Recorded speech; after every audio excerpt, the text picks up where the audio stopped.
Hello students, आपका हमारे YouTube channel पर एक बार फिर से स्वागत है। स्टूडेंट्स, हम बात कर रहे हैं anatomy and physiology for the medical entrance examination, medical examinations, board examinations. Now students, next topic is to study in nervous system is cells and tissues of nervous system. So basic level पर हम पहुंचते हैं nervous system के पर, तो हमको cell मिलती है। तो इसकी जो सेल होती है वो भी स्पेशल टाइप की होती है, स्पेशल होती है। ठीक है।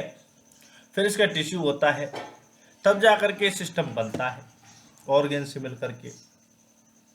तो ऑर्गेन में हमें बात कर ली थी कि ब्रेन की, स्पाइनल कॉर्ड की बात कर ली थी, और हमने नर्व्स की बात कर ली थी। ठीक है। तो ये चीजें थी।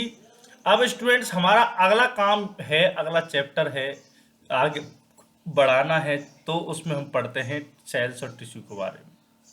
देखिए, this is the diagrammatic representation of components of nervous system. अगर हम बात करते हैं, ये ब्रेन है, ये स्पाइनल कोड है, तो यहां से ये निकल रही है क्या? ये निकल रही है नर्व्स। ठीक है, यहां तक बात समझ में आई। मान के चलो सेंसेशंस जो है उनको लाया गया कहां तक? स्पाइनल कोड से। वापस वहां से क्या है, चीजें चली और फिर उस सेंसेशन को पहुंचाया गया कहां तक? मसल्स तक। यानी इफेक्टिव जो ऑर्गन है उस तक पहुंचाया गया है। तो पहले क्या आता है? ए, और बाद में क्या आता है? ई। तो पहले जो काम होगा वो कौन सा होगा? सेंसेशन ग्रहण करने का। जैसे कि आपने अगर किसी बॉडी को पंच किया या कोई स्मेल आई, तो उन चीजों के सेंसेशन पहले जाएंगे, तो इसलिए इसका नाम क्या हो गया? एफरेंट। ये ध्यान रखें आप, यानी सेंसरी। तो पहले सेंसेशन जाएगा, एफरेंट जाएगा न्यूरॉन, वो लेकर के इस सूचना को स्पाइनल कोड को देगा, जहां से ये सूचना ब्रेन में जाएगी। ब्रेन में कुछ ऐसे समझो कि जगह होती हैं, खाने होते हैं, उन खाने में अलग अलग चीज के लिए खाने होते हैं। ठीक है। उन अलग अलग खानों में उनका अलग अलग वर्क होता है। वो अलग अलग वर्क जो होता है वो उसी हिसाब से वो रेस्पॉन्स करते हैं। ठीक है। तो वहां से फिर वो रेस्पॉन्स जो है वो वापस पहुंचाया जाएगा स्पाइनल कोड के थ्रू। और फिर वहां से जो नर्व्स निकल रही है, जो हमने बात की थी अभी तक मोटर न्यूरॉन्स या मोटर डिवीजन की, जो पिछले हमने वीडियो में बात की थी, तो उनसे ये उस मसल्स या इफेक्टिव ऑर्गन में जाएगा और वहां जाकर के क्या करेगा? ये इफेक्ट देगा। इफेक्ट का मतलब यह है कि आपने मेरी गाल पर थप्पड़ दिया, तो अब वहां से खोपड़ी से इफेक्ट आ रहा है कि तू भी इसकी गाल पर थप्पड़ दे। तो मेरा हाथ तुरंत उठेगा, उठ करके आपकी गाल पर फटाक से दे देगा। आ गई बात समझ में? तो this is the work of whole nervous system. ये इस प्रकार से वर्क करता है। तो अब जो ये जो वाला था, ये जो वाला था, ये पेरिफेरल नर्वस सिस्टम का सेंसरी डिवीजन है, और ये मोटर डिवीजन है। और ये क्या है? CNS, central nervous system. अगर हम सेंसरी रिसेप्टर्स की बात करते हैं, तो वो किस किस चीज के सेंसर्स होते हैं? जैसे कि सेंसेस होते हैं, साइट देखना, हियरिंग, स्मेल, टेस्ट और टच। ये क्या है? सेंसेस हैं। तो आपसे सेंसेस भी पूछे जा सकते हैं, कौन कौन से सेंसेस होते हैं? तो 5 सेंस होते हैं: sight, hearing, smell, taste and touch. ठीक है। इंटरनल एनवायरनमेंट यानी ऑटोनॉमिक, यानी ऑटोनॉमिकली कौन से सेंसरी रिसेप्टर्स होते हैं? सेंसेशन के होते हैं। और इसके अलावा इंटरनल एनवायरनमेंट में ऑटोनॉमिक रिसेप्टर्स होते हैं। वो कौन कौन से? कीमो रिसेप्टर्स होते हैं, बैरो रिसेप्टर्स होते हैं, ऑस्मो रिसेप्टर्स होते हैं। ये रिसेप्टर्स जो होते हैं वो सेंसरी डिवीजन का पार्ट है।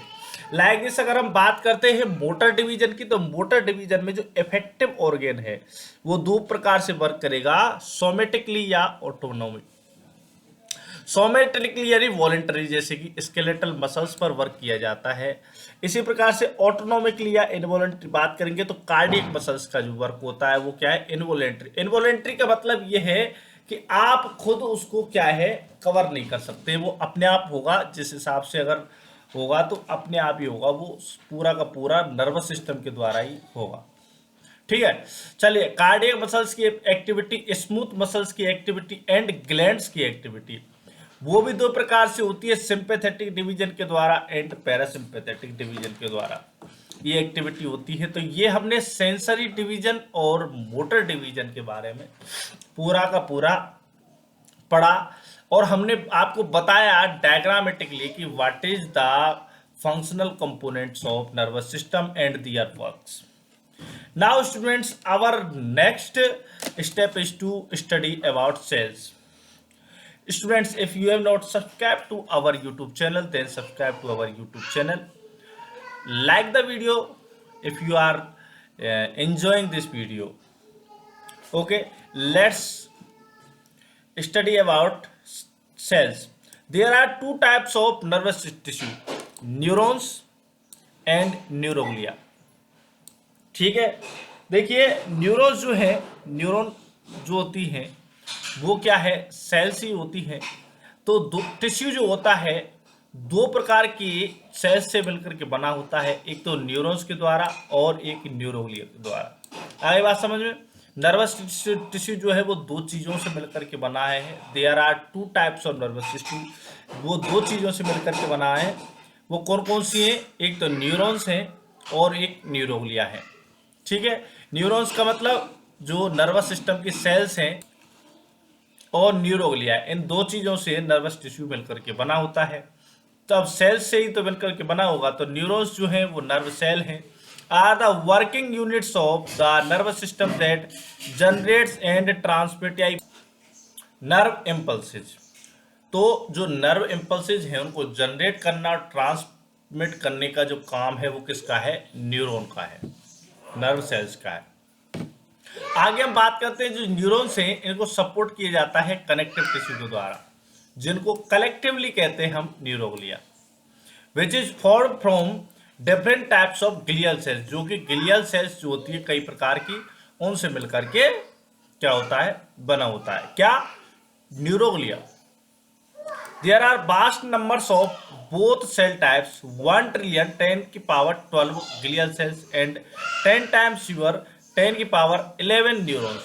तो ये इतनी तो ग्लियल सेल्स होती हैं और इतनी होती हैं न्यूरॉन्स होती हैं. तो ये हमारी संख्या है जिसको आप याद रखें कि जो हमारा जो नॉर्मल जो है वो कितना नंबर होता है.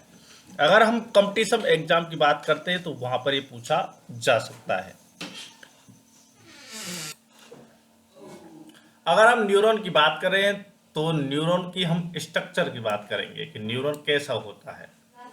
ठीक है, each neuron consist of a cell body and its processes, one axon and many dendrites.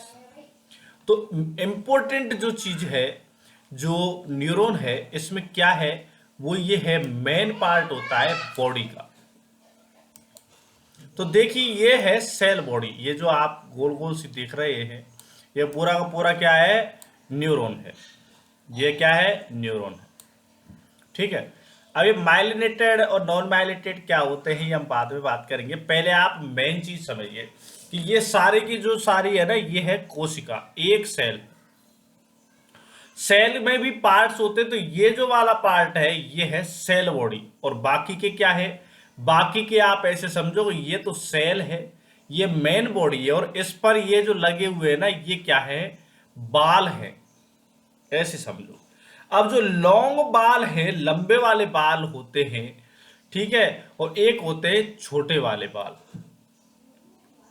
अगर हम बात करते हैं नर्वस सिस्टम में, अगर इन बाल की अगर हम बात करते हैं तो इनको कहा जाता है लॉन्ग जो प्रोजेक्शंस होते हैं. बाल का मतलब प्रोजेक्शन, सेल बॉडी से जो लंबे प्रोजेक्शंस निकलते हैं उन्हें हम कहते हैं एक्सॉन. और जो छोटे छोटे यही की यहाँ ये जो प्रोजेक्शंस होते हैं इनको कहते हैं डेंड्राइट्स. अगली बात समझ में, क्या कहते हैं, डेंड्राइट्स. तो ये क्या है, इसकी स्ट्रक्चर है cell body plus cell processes या सेल प्रोजेक्शंस मिलकर के क्या बनाते हैं, ये पूरी की पूरी न्यूरॉन की स्ट्रक्चर बनाते हैं. आगे हम अगला वीडियो में पूरा का पूरा स्ट्रक्चर की बात करेंगे स्टूडेंट्स. तो आपको ये वीडियो पसंद आया होगा, इसलिए लाइक करें वीडियो को, कमेंट करें, शेयर करें और चैनल को सब्सक्राइब जरूर करें. ठीक है, चलिए, धन्यवाद.